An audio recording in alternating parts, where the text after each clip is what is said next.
Welcome to another OU Insider Under the Visor Sooners podcast. And this is a special one, a very, very, very special one. As you all know, there is a new college football game coming out. And we have the guru of all gurus, the publisher of the Extra Point newsletter and the Extra Point podcast, I believe. Matt, you don't do a podcast now? No, not anymore. Like that got canceled last year, unfortunately. But that's okay. Yeah. Newsletter's still running. Newsletter is running. Y'all need to get on that because Matt Brown knows his stuff. He's one of the top insiders when it comes to the college football and the top insider when it comes to the EA Sports college football games and a lot of other stuff when it comes to sports. So, Matt, I really appreciate you joining us. Myself, Parker Thune. And this is going to be a fun podcast. We're going to talk a lot about the new game, and it is going to be awesome. I know a lot of people have questions that they need answered and that they've been excited. You played the game, right? I did. I was down in Orlando last week. They had a media event with a couple of national reporters and some bigger content creator type people to play the new Madden, play the new college football game, and then we had several presentations kind of detailing exactly what makes each game unique. Here's how all the game modes work, talk to some developers. It's a very different kind of media event than the sort of thing that I'm used to, but I'm glad I got a chance to go and learn a lot more about these projects that you guys know this just as well as I do, that so many people care so deeply about. Oh, yeah. Boy, it's going to be a fun conversation right here. Yep. And before we do that, I know we got to do the ad read real quick, Parker. So yes, let's get our bills paid. Then we can dive right in. This episode of the OU Insider Under the Visor podcast is brought to you, folks, by Mando. My guys, you ever lift a little too hard or just forget to apply your daily deodorant and get hit by a truckload of BO from all directions? Or does that 3-in-1 shampoo leave you needing a second shower just a few hours after the first? Well, from the founders of Lumi, Mando Whole Body Deodorant is helping men conquer their odor in a brand new way. Formulated with mandelic acid, Mando has long-lasting 72-hour odor control that actually stops odor before it starts. To top it off, Mando's cologne-quality scents were created with men in mind. Pro tip, try their best-selling scent, Bourbon Leather. It's a game changer, and you can get it in a multiplicity of different products. Both Brandon and I have Mando travel kits that go with us wherever we go on the recruiting trail, on the road to cover OU football. Bourbon Leather is the scent, folks. That's the one you're going to want to go with. We have a special offer. New customers get $5 off a starter pack with our exclusive code and link. You can use code INSIDER at shopmando.com. That is shopmando.com. All right. So, Matt, I have to ask you this. You were talking a little bit off air about how crazy life has been because you have just become, I know I've seen you on a lot of podcasts. I know I've seen you on a lot of YouTube videos. I'm sure you get requested constantly. How much has your life changed since the second this game got announced? Because you have a history with EA Sports, correct? Yeah, this has been a very unexpected journey, I think. For those that are not familiar, I've been a working sports writer now for over a decade, and I've been more or less self-employed running Extra Point since the pandemic. But the bulk of what I cover is the business and policy issues around college sports. My typical subscriber is much more likely to be Oklahoma's athletic director than Oklahoma's recruiting message board constituency, right? Like I write a lot about things like licensing, about NIL, about labor law. I've been writing a lot, these past couple of days here about the House case. And I'm a video game fan. I've made a computer game. I've been playing the college football game since the Sega Genesis. But I actually first broke news of this project. Yeah, sure. I mean, I think I've got the Sega Genesis game around here somewhere in my office. Like I still have like the original case, right? But I kind of fell into this beat by accident. I remember filing some open records requests to learn about how schools are setting up more and more sponsored beers as a way to earn some extra revenue. And in one of those requests, I think it was at the University of Nevada, I got some correspondence from the CLC. Like, here's the video game project proposal. Here's how all the licensing money works. Here's when the game's supposed to come out. As soon as I saw that, I realized, oh, this is way more interesting than beer. This is this is the new story, right?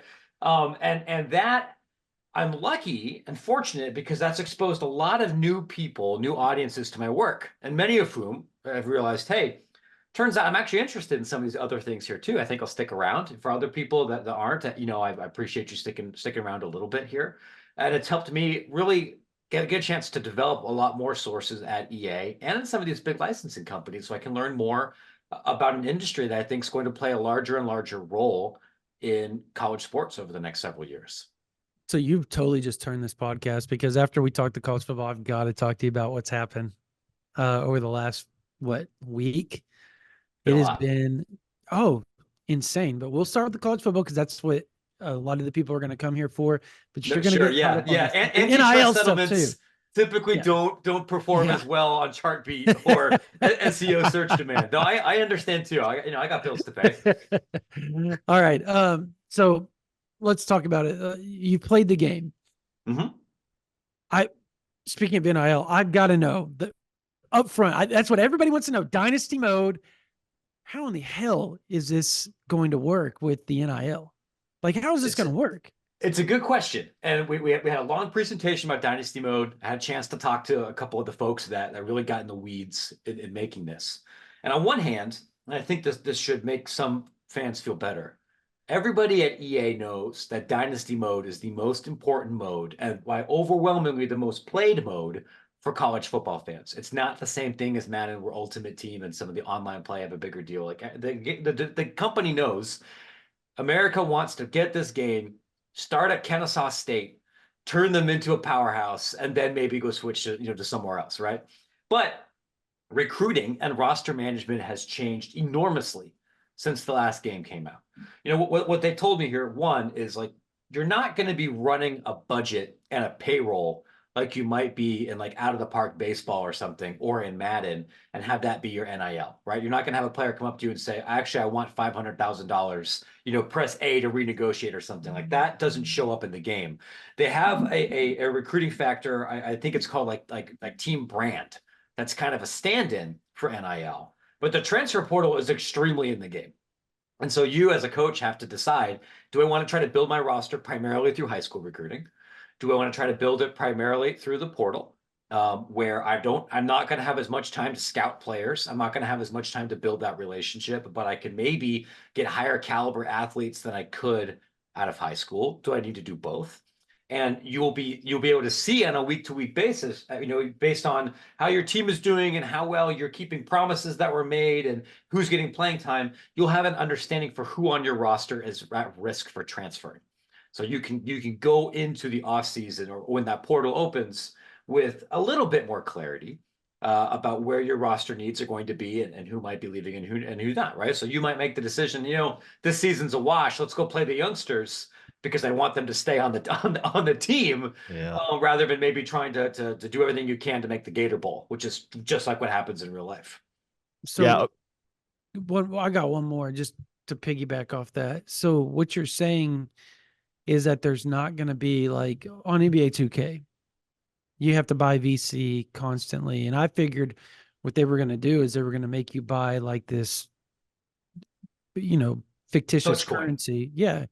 Coach coin, I guess, currency that you would have to continue to parlay into NIL to your players. Oh, yeah, no. Like that's been like the Reddit joke, I think, for the last year and a half, right? Like, spend $9.99 to drop an NIL bag.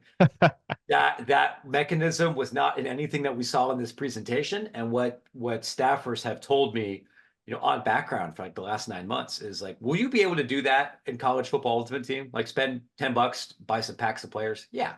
Will you be able to have a successful single player offline experience, whether that's Dynasty mode or Road to Glory, without spending extra money? Yes. This is not a thing where you're going to have to open your wallet if you want to be competitive in offline recruiting. Okay. There you go.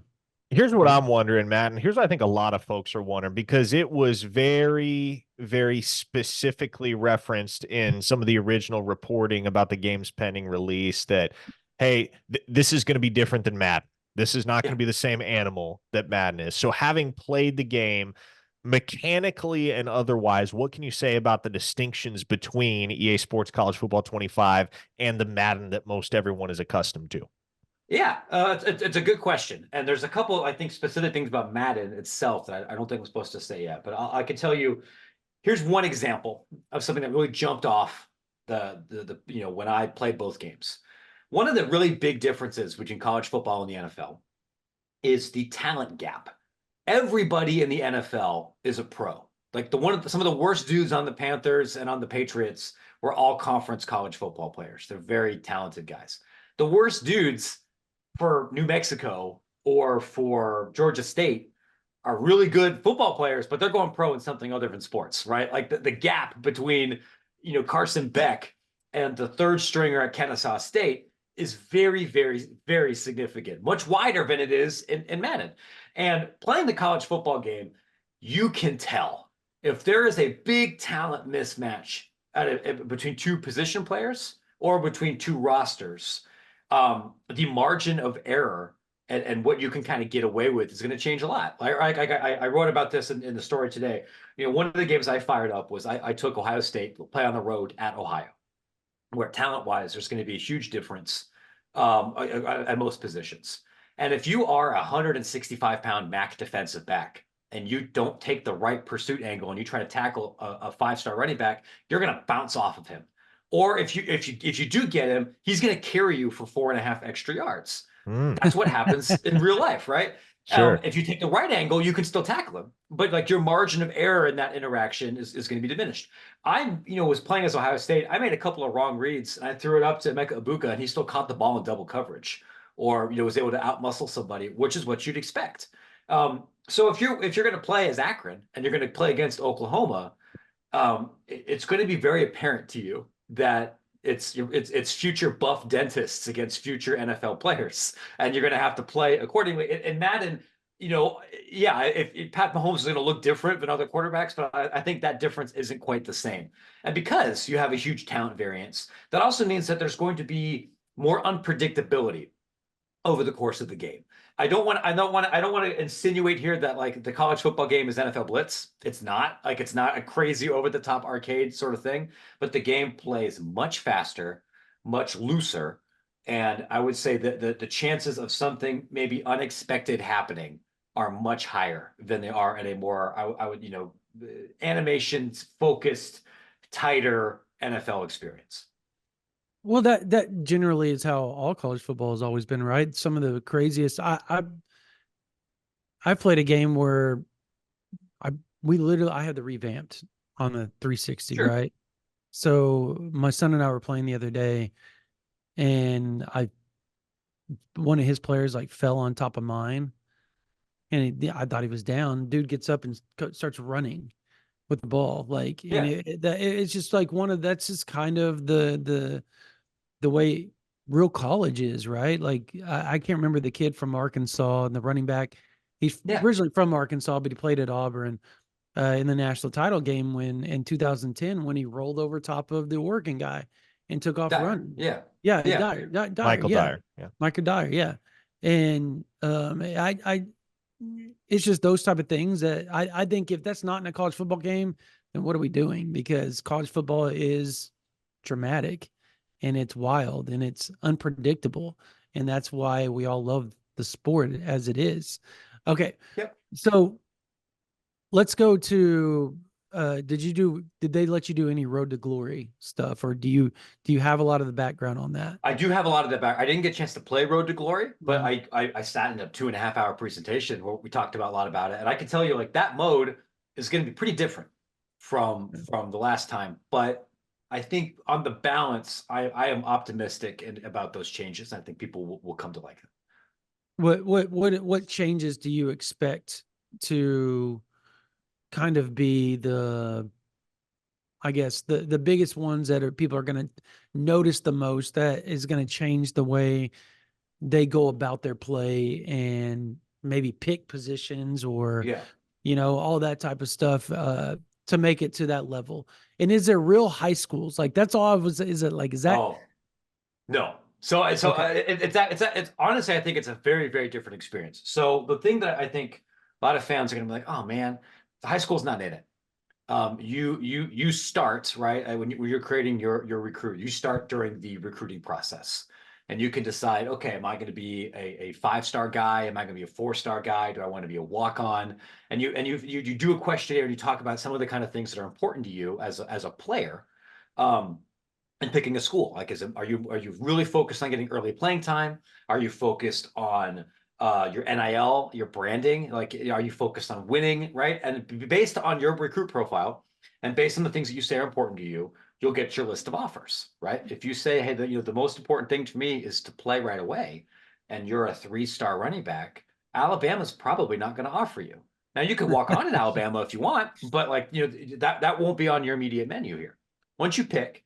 I want to say there's 5 different positions you can play. I believe it's quarterback, wideout, running back, linebacker, and defensive back, I believe. So there's no road to glory kicker mode or anything. But No D lineman. I don't think so.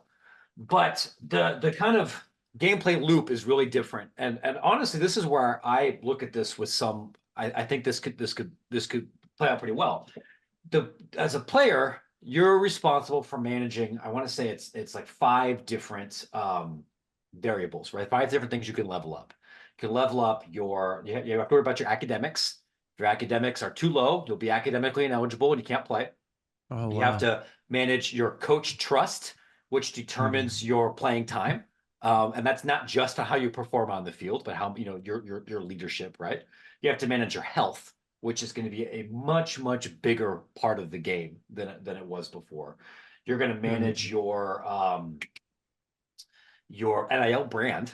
And I think there's one other rating. I'll have to go check my notes here. And then, like, you have to manage your time, right? Because that's one of the most challenging things about actually being a Division I football player is your schedule is extremely regimented. So you have to decide, like, okay, I have 6 unscheduled hours this week. Am I going to go train? Am I going to go do a study group? Am I going to go pursue some NIL activity? And like the NIL activations you do might give you boosts during the game. Like, hey, you might sign an NIL deal with like a massage company, and that's going to boost your health recovery. Or, hey, I need to focus on my health. I'm going to go just sleep in, and that's going to make me perform better in the next game because you get hit, right? Like as an example, like the kind of the one they talk through here. Let's say I'm a quarterback. I want to be a running style. I want to be an option quarterback, mobile quarterback, and I'm 170 pounds, dripping wet. Well, that might make me really fast, but if I take 2 hits from a 310-pound defensive tackle, even if I don't get sacked, I'm going to feel those. And my speed's going to go down. My pass accuracy is going to go down. My composure is going to go down. And the only way that you get better is by investing time in managing your health. That there's you feel the weight of all of the length of a season, right? Because by week 11, everybody's beat up. And that's part of this here too. So the way the developers kind of explained it was, you can't max out your character in all 5. All of this is like resource scarcity, and you kind of manage, how do you want to play? What's most important to you? You handle scenarios, and you manage the kind of give and take throughout the season to have what kind of career you want. And then at the end of the year, you can transfer. So what year was that college NCAA football back in the day did similar, where like you had to go to class, you had to do like the schedule during the Road of Glory? It was like, I want to say it was in the PlayStation 2 era, and like back then you had to take. Yeah, back in that one, I think you actually had to take tests. And here they reiterated, no one's going to actually ask you to answer chemistry questions. There's no tests, but you have to manage your readiness. Yeah, like, you're sitting there like pausing the game and like Googling the answers to some of these things. Because now I'm a liberal arts major, I don't know anything about math. But yeah, I think there's some of that, right? And you're going to be given these like kind of scenarios that don't have automatic right or wrong answers. Like, you might be asked in Road to Glory, hey, do you want to skip studying this week? And sometimes skipping studying will hurt you academically, and sometimes that might help you with your NIL branding. If you skip studying to go hit the town and blow up on Instagram, maybe that works out well for you. Maybe you're taking a dumb class. You don't need to study like that, because that's how it is in real life. Yeah. The way that they kind of emphasize it is like, the Road to Glory experience should only take like 15 hours. Like, it's supposed to be like, let's get you in there quickly, get through, like get to fun quicker, and then have it be very replayable, because there's so many different ways to play your guy that you're going to want to do it several different times. That's when so the cool. when the teaser trailer dropped a couple of weeks back, Matt, I think what was really one of the things that was really, really underscored and highlighted in that trailer was how unique and authentic the in-stadium experience was, and unique and exclusive to each of the particular universities in the game, right? Having played it, how much can you speak to how accurately that trailer actually reflects what you get in EA Sports College Football 25 in terms of that in-stadium experience? It's 100% accurate. Like what you saw in the trailer is ripped completely from the pregame presentation. I played 8, 9 different games. I saw a bunch of different like pregame presentations. It's like it's in-game footage. That's exactly what it looks like. And one of the I think predominant themes of all of the presentations and really of my experience covering this game and then playing it is it's a love letter to college sports. It's not going to be perfect, like nothing's going to be perfect, but the people that made this at every level are college sports sickos. And they spent so much time in trying to replicate as many of those little things as possible, not just for Oklahoma, Ohio State, and Texas, but for Arkansas State and Sam Houston and Utah State, because the way that they explained it, and you'll probably see this in promotional materials this week, everybody is somebody's favorite team. And so everybody, when they're firing it up and they're looking for that little thing that reminds them of their alma mater or of their experience of what makes this a special thing, they're going to find that in this game. And I think that's also one of the biggest separations between college, not just college football video games and Madden, but like college football itself from the NFL. A Bengals game and a Saints game, 85% of the way is attracting similar people and is going to have a similar stadium atmosphere. There's some differences around the edges. An Oklahoma game and an Oklahoma State game and a Baylor game and a BYU game and a Mississippi State game are all very, very different experiences. And from what the crowd is doing, from what the music is, to what the chants are, to what the stadium itself looks like, all of that is going to be, I think, well depicted in this game. So, speaking of atmospheres, when you're playing, you're on the road. And for OU purposes, Jackson Arnold's back there and he's a freshman quarterback. Does that come into play? It's a huge deal, right? Like, so that they're bringing back many of the home field advantage mechanics. I think they've been kind of revitalized a little bit that you may have had during the PS2 and early PS3 era, right? And I think one of the biggest changes is player composure matters a great deal in general.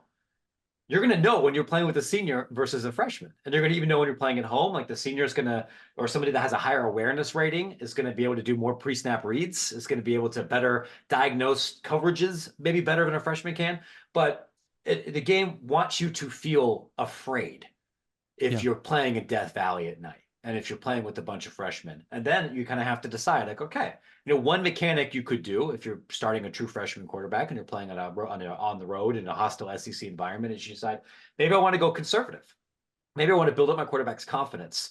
Let's scheme a bunch of high percentage throws early on so he can complete 5 of his first 6 passes. And then if you're a little bit more confident to try to drop, layer something into a gap in zone coverage, you could do that. You could try right from the very beginning to show everybody how big your balls are and try to drop a 50-yard bomb. And if you hit it, by God, you're going to completely nuke that crowd right the rest of the game. But if you don't, it's going to mess with his head even more. These are the kind of I think, decisions that you're going to have to make, and then decide, maybe do I want to start a redshirt junior who's not nearly as athletically gifted, but is more experienced and more composed in this environment than maybe my higher upside true freshman, because there will be a give and take as you play in those environments. So there's not going to be any, like, because in real college football, there's the special freshmen that show up and they just dominate from the time that they show up on campus. Is there going to be, particularly in that dynasty mode, where you get that 5-star and he's that dude, he's him? It could be, right? Like, so if players will have individual attribute bonuses. And the way that I've kind of described this from how I've seen it is it's more similar to like the NBA 2K badge system than it might be for like the Madden X Factors. I heard a lot of people complain that the X Factors were overpowered or that it would guarantee a particular event or response. Like, that isn't so much the case here. But yeah, could you recruit a 5-star who has some attribute bonuses that make him exceptional at downfield passing, or yeah, I think that could be a thing. You're going to have guys that do well from the get-go. Not really a particularly nuanced question here, Matt. This one's pretty black and white, but still, I think one that many will be curious about. Obviously, this past winter, we saw players all across college football making the announcements, right? I'm in the game.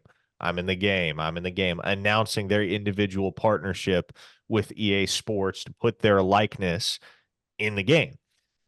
And we know that there are a few players here and there that didn't make that decision. Arch Manning very famously said, "No, I'm not going to be in the game." Or rather, his folks said, "I'm not going to be in the game." He didn't say anything. Yeah. Correct.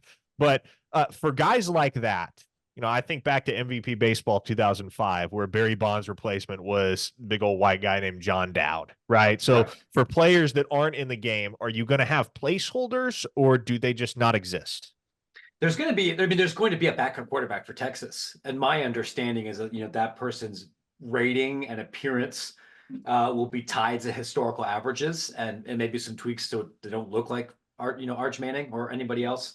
One thing that I imagine some people are going to complain about is that the customization tools for rosters and for recruits are going to be more restrictive than they were in 2014, in part to prevent people from making a dude named March Anning that you download from Operation Sports and put into the roster, right?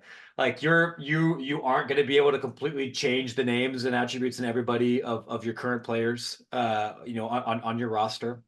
You're not going to be able to export draft classes in Dynasty, which I know is going to be frustrating to some people because the licensing agreement only extends to the college football game. It doesn't extend to Madden, and they didn't want to pay people twice to be in video games. And your ability to kind of create people from wholesale and put them in. The idea that just going to get on the internet and download the completely accurate rosters, that's not really going to be a thing in this game, in part to respect those licenses and those contracts and everything. So I'll also kind of quickly add here, when I played the game, I was playing an incomplete build.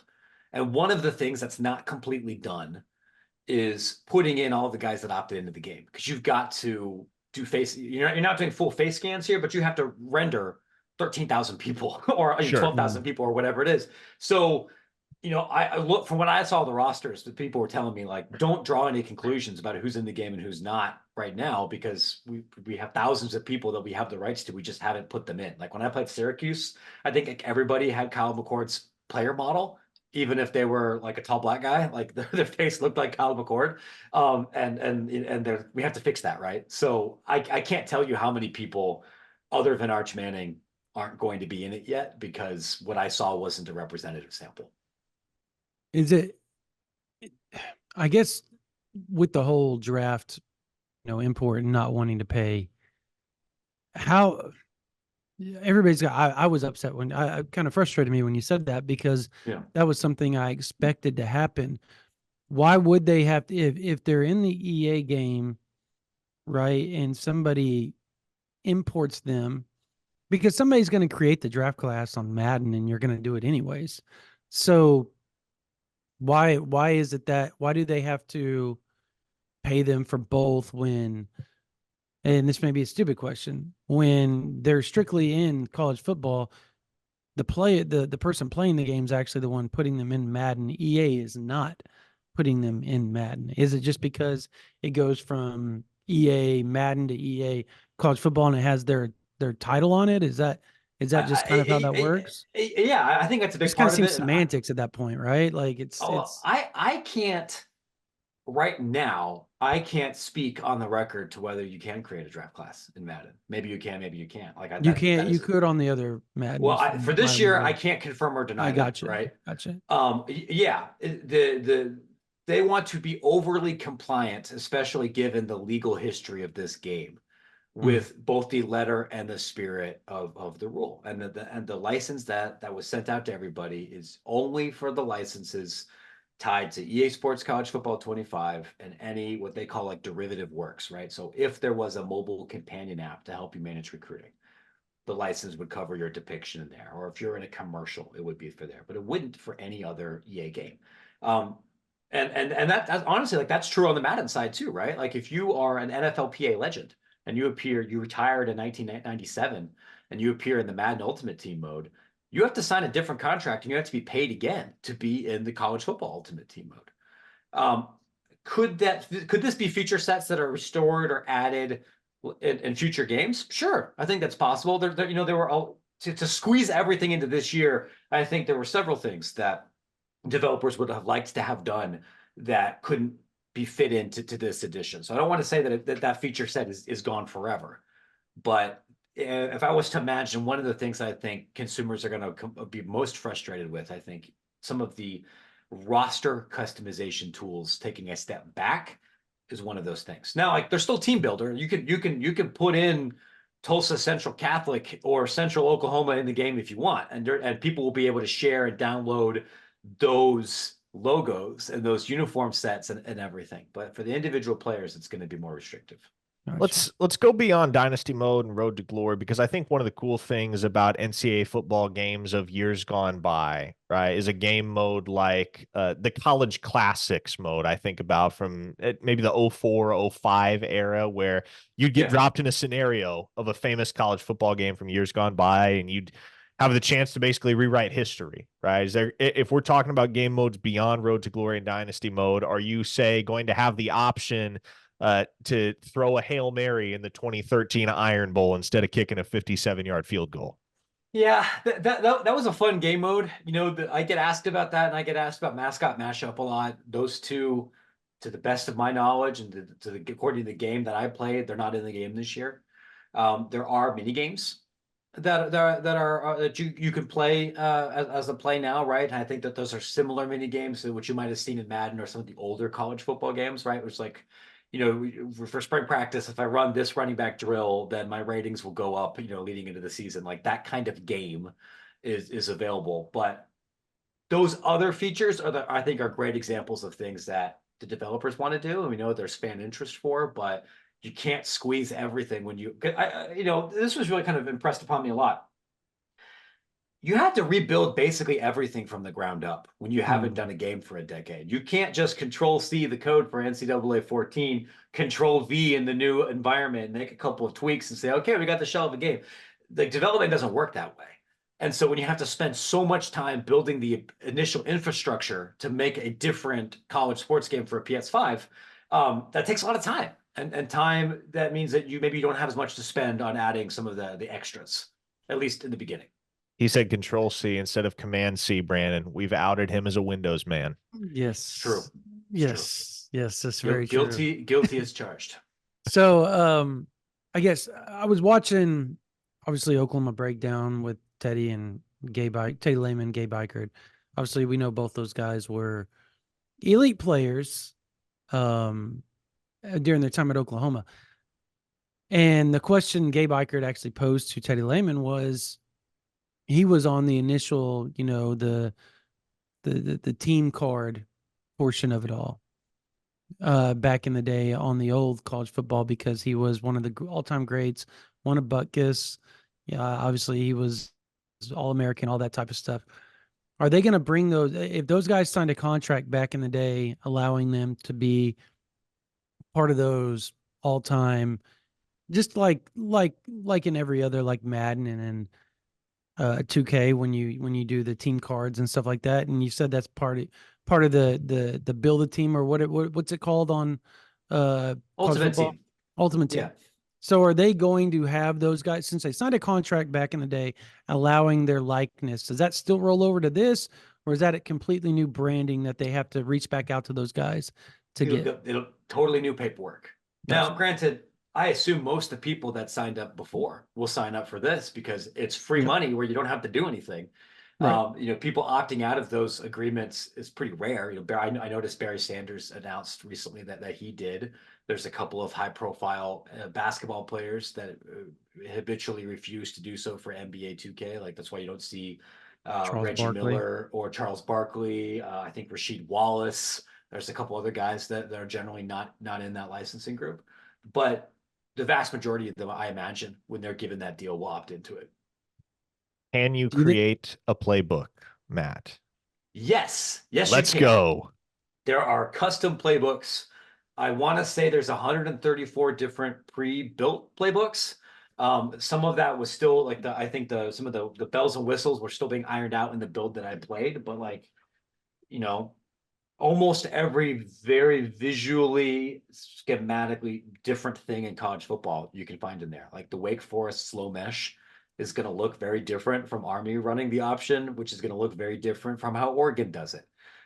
If there are weird passing plays in Clemson or Texas Tech's playbook, they're going to be there, and then you can sit back and decide, create your own custom one, which one fits your personnel the best. So when they went through and they did all this, did they just literally watch a lot of film of these schools and just go, okay, this guy's running this play, this play, and this play, and these receivers are running these route combos out of They this did that. formation?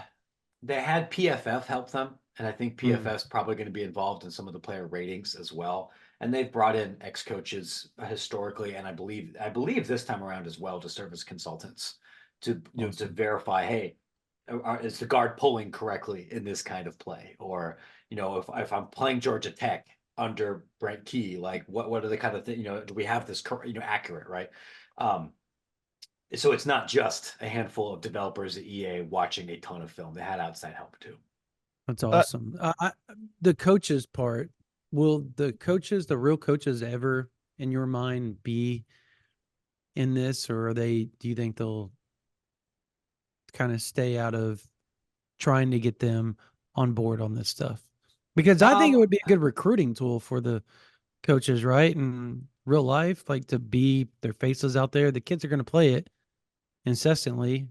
I mean, I tell people, if I was really good at predicting the future, my newsletter would cost a hell of a lot more money, right? Like, who knows what college NCAA, what EA Sports College Football 28 is going to look like. There's interest on the company side, and we've already heard Lane Kiffin. I imagine there'd be other coaches that say we'll do it for free. The challenge is always about, does the money line up? Because EA has to spend an enormous amount of money in licensing costs on a year-to-year basis, because not just for the players, but for the schools, for the bowl games, for the trophies, for assorted intellectual property, for the college football playoff, for music assets. It's all north of $13 million a year. So adding coaches adds an additional cost, especially when you realize, like, imagine us spending all this money to license a coach that's going to get fired by October. Then it would look kind of stupid, right? But that's part of the deal.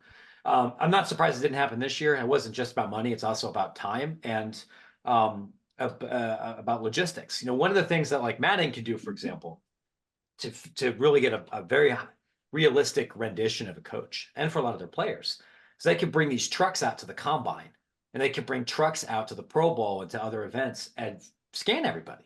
Like, you have to show up to the combine, and if they'll bring in the rookies, and you can go in the truck and get the digital face scan. And you can do that if there's only 32 coaches. When you get 134 coaches, that becomes harder to do. And obviously, you can never do that for all 12,000 college football players. That's why they have to use these official team photos. And I think they're going to look at technically, what are the costs to bringing in real coaches.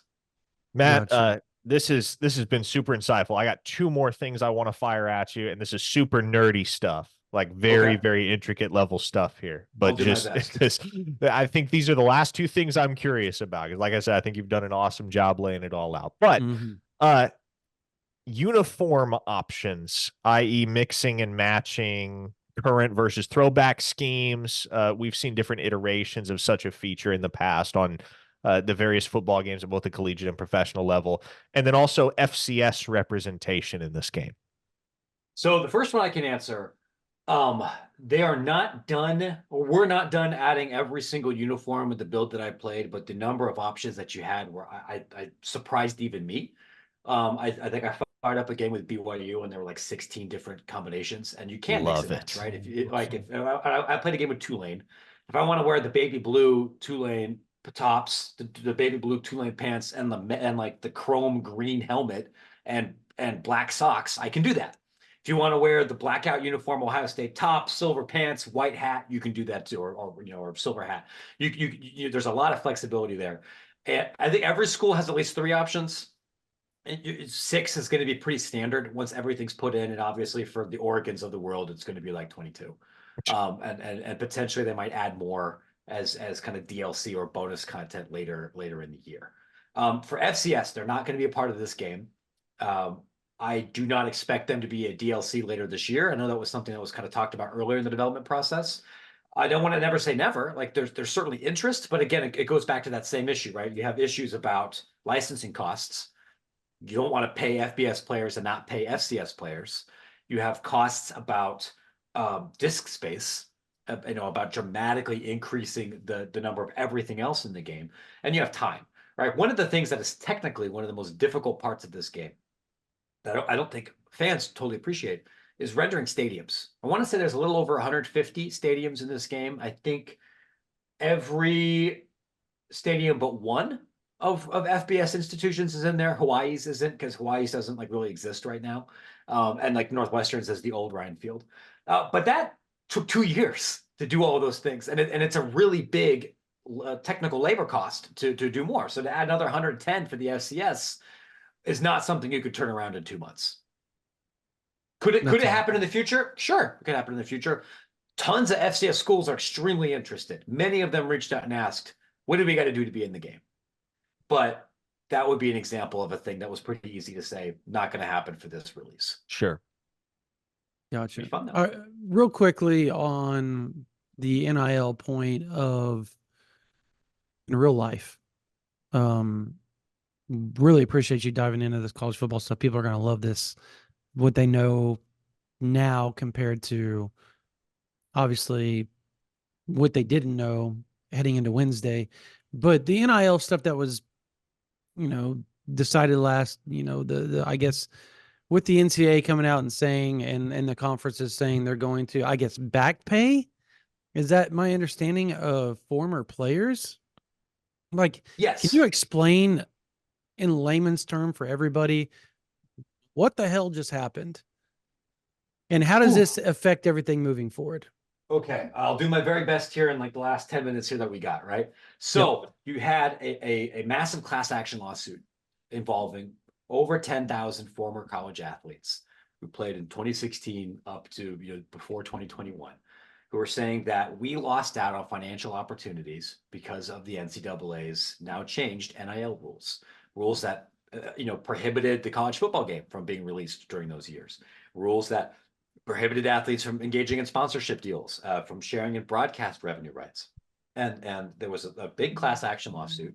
And had the NCAA lost that lawsuit, which they would have been liable for north of $4 billion in damages, because in an antitrust suit, the damages are tripled if you lose. So they settled. And that settlement, which has not yet been formally approved by the judge, and there's a lot of like legal steps that have to happen before athletes get cash in hand, is that there's 3 major components to this settlement. One is that everybody has to pay damages, back pay essentially, for breaking the law. And that's going to include a gajillion dollars to the attorneys, but also a class action, chunk of money to athletes that joined the class over the last couple of years. How much that's going to be per athlete, we don't really know yet, but could be anywhere from a couple $100 to a check with multiple commas in it. But that will extend to many previous Oklahoma athletes. There's also part of the settlement that will create a mechanism, and I'm sure Oklahoma will participate in this, to directly share revenue with athletes, which means it's going to be a pool of money around $21 million, give or take a million here or there, that the school will then directly pay to current athletes, and they'll do that every year. And that will come from television money, that will come from ticket sales and MMR sales. And how that gets distributed between Oklahoma football, basketball, baseball, women's gymnastics, everything else also still be determined. But there'll be a world where outside of collectives, somebody who's playing for OU is getting a 6-figure check from money that goes to Oklahoma athletics.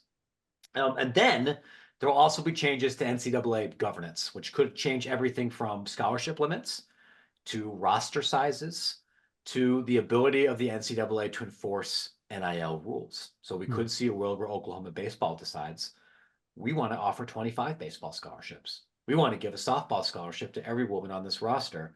Screw Oral Roberts, screw Western Michigan. You guys are poor. We're really committed to this, and we're tired of having to do partials for a championship caliber roster. And they may be able to do that in the future. There's an enormous number of unanswered questions, from Title IX to what the financial obligations are for smaller conferences, to what this will mean for NIL collectives. And I think anybody that's telling you today that they know the answer is selling you something, because they don't. Joe Castiglione doesn't know all these things yet. He's trying to figure it out. We're all trying to figure it out.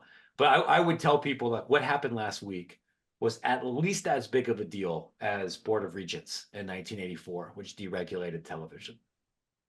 Wow. Well, Matt, I really appreciate you coming on. This has just been amazingly insightful. Even the last part with all the NIL stuff, like you cleared it up a little bit, even for me. Like, I understood a lot of that, but there were some nicks and crannies in there that you've even kind of opened my eyes up a little bit, because there are some people out there saying, well, this is what this is going to mean. The collectives are going to come inside, and everything's going to be under the umbrella of the universities now and all that. And it does seem like it's heading in that direction, but that's no guarantee that's what's going to happen as well. So we really appreciate the insight of the new college football game. You're the best at it. Can you go ahead and tell everybody where they can find you? You bet. I'll tell folks, if you're listening this far and you were interested in the last question I answered, like, friends, that's what I write about most of the time. Like, that's how I pay my mortgage. That's how I buy Lunchables for my kids, is covering that kind of thing. And you can find the newsletter at extrapointsmb.com. There is a free option and a full subscription option. It's read by folks all over the SEC, Big 12, and the athletic director department offices all over the state and the region, as well as among regular fans. It's only $8 a month if you want the full kit and caboodle, or if you're just interested in video game stuff. You can find me on Twitter, where if I'm tweeting, I'm probably putting off transcribing or doing actual work, at Matt Brown EP. Matt, thank you so much for coming on. That's going to do it for this version of the OU Insider Under the Visor Sooners podcast. Once again, I want to thank Matt Brown, Extra Points, showing up on here and talking so much about the new college football game. I hope that was informative for our viewers and our listeners on all the podcast platforms. So for Parker Thune, for Matt Brown, my name is Brandon Drum. You guys have a blessed day.